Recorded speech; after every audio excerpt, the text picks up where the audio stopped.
author of One Rental at a Time. It is 7 a.m. on the West Coast, and that must mean it is Thursday. Yes, folks, 6 days a week we do this daily show at 7:30, and then just to change it up, on Thursdays we do it at 7 a.m. We do that, of course, because we have one of our multimillionaire experts talking at 7:30. So I want to make sure this is the first thing you see. So we do it at 7. Lots of exciting stuff to talk to today, but the first thing I want to do is ask you a question, get a little bit of interaction, and I will answer it at the end of this video. So CNBC did a survey of millionaires, and they categorized these millionaires by generations: Gen Z, millennials, Gen X, baby boomers, silent generation. And what was interesting was what percent of the millionaires in each age bracket held at least 25% of their net worth in crypto. I thought this was amazing. So I'm going to ask you, what percent of millennial millionaires hold at least 25% of their net worth in crypto? Go ahead and leave that percentage below. And then what percent of Gen X or baby boomers do you think have 25% of their net worth in crypto? So I will answer that at the end. I think it will be, for me, it highlights the vast generational difference and at least gives me pause to ask questions, because I think there's something in there that we need to kind of uncover. But to start off the daily financial news on Thursday, June 10th, we've got to talk about CPI. Over the weekend, I told you that the most important number of the week was going to come today, Thursday, and boy, it was hot. It was like really, really hot. So CPI came in at 5% in May. Folks were expecting 4.7. And just in case you don't remember, in April, it was 4.2. When you break that down, that is the highest since 2008, August 2008 specifically.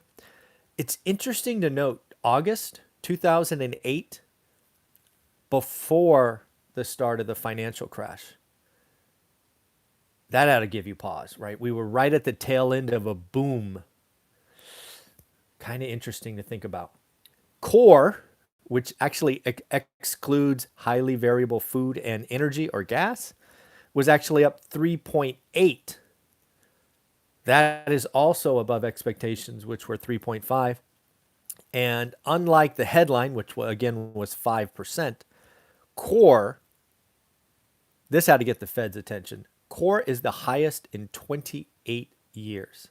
Yes, you got to go back to the early 90s to find a core inflation number above 3.8.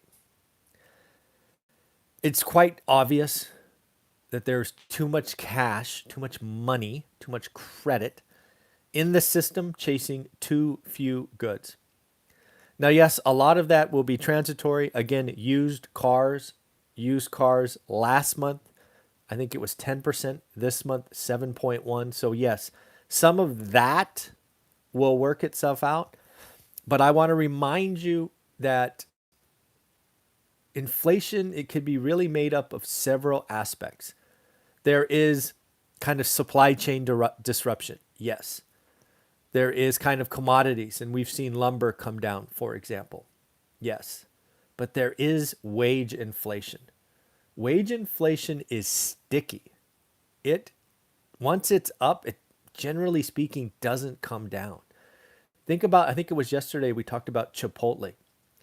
Chipotle did not raise prices because their burrito shells or chicken or cheese cost more.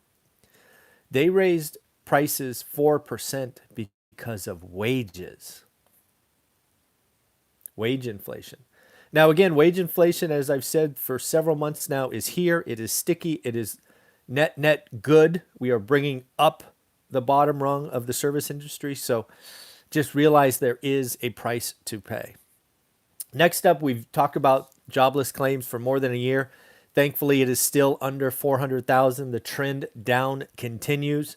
376,000 new claims. The expectation was 370.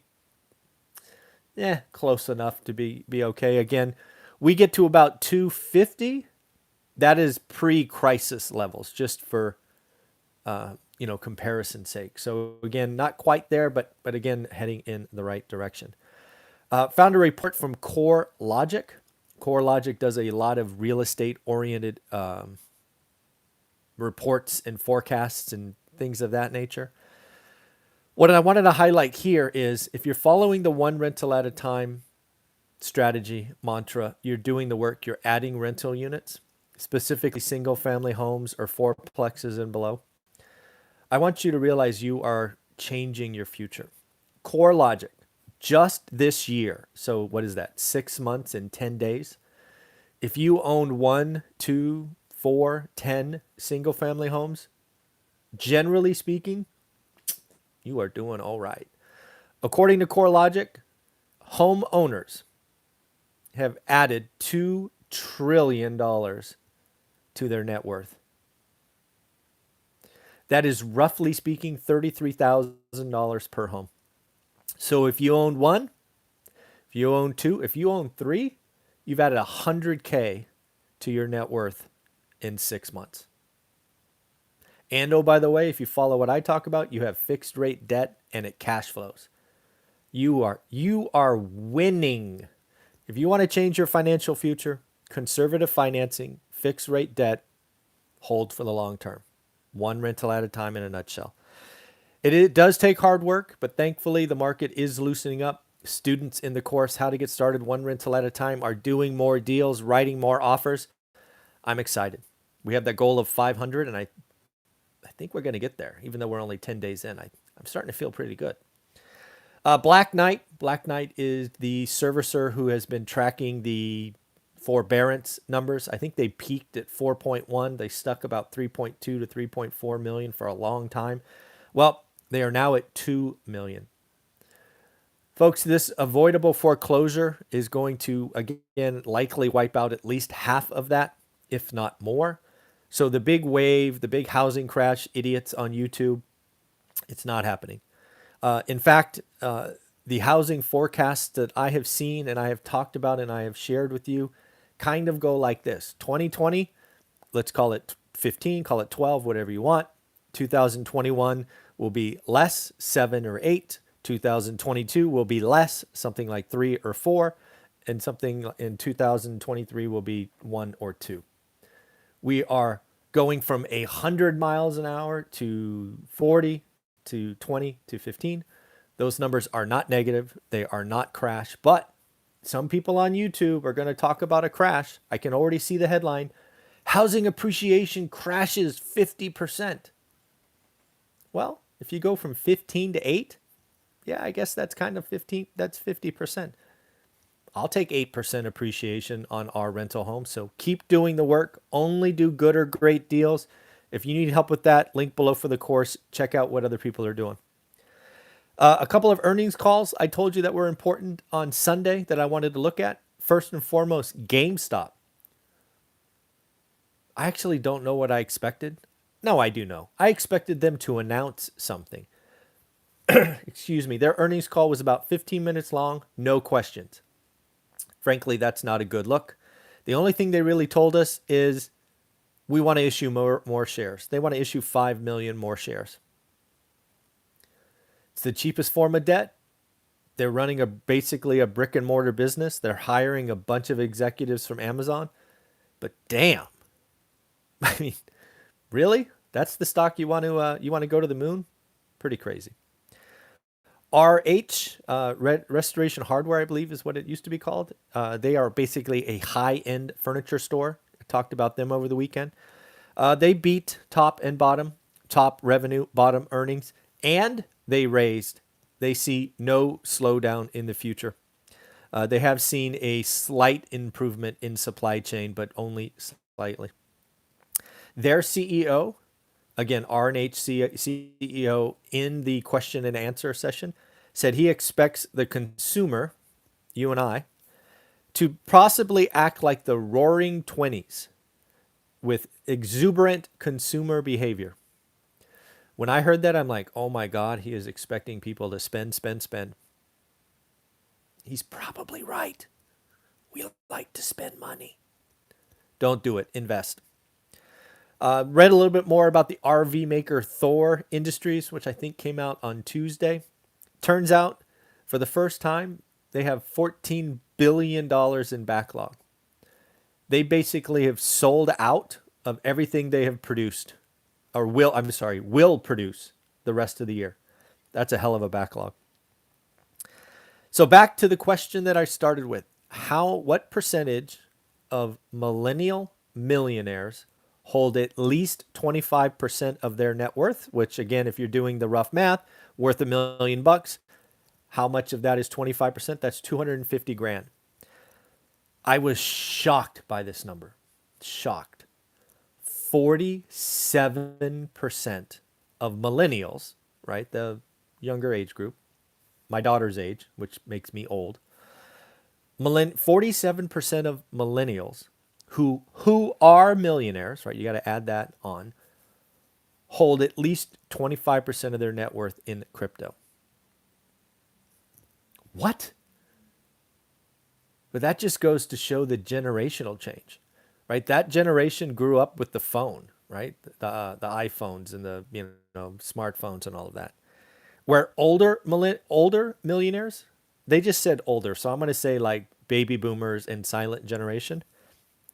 83% of baby boomers and the silent generations have zero in crypto. That is amazing. So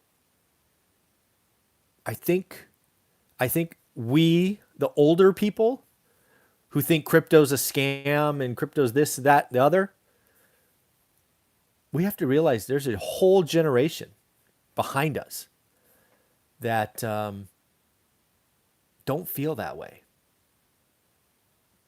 Not saying it's right or wrong. It's just maybe we should take a pause as the older generation and go, that's interesting. I think that's very interesting that 47% of millennial millionaires hold 25% of their net worth in crypto. I think that's interesting. I don't know what it means yet. Just read it this morning, but I'm going to think about it. So that's what I got for you today. Again, it is Thursday. That means we talk with our good friend Jonathan Twomley here in about 17 minutes. I hope you have a wonderful day. And remember, if you are a follower of this channel, if you're one of my students and you close a deal, please, please, please tell me about it. I'm trying to help see if we can't get 500 deals done this year. And right now we're on a pretty good pace 10 days in. So if you want to help and be a part of it, let me know in a comment below. Tag me on Instagram, Facebook group, whatever you want. Let's figure it out. Let's have some fun. Take care. Bye-bye.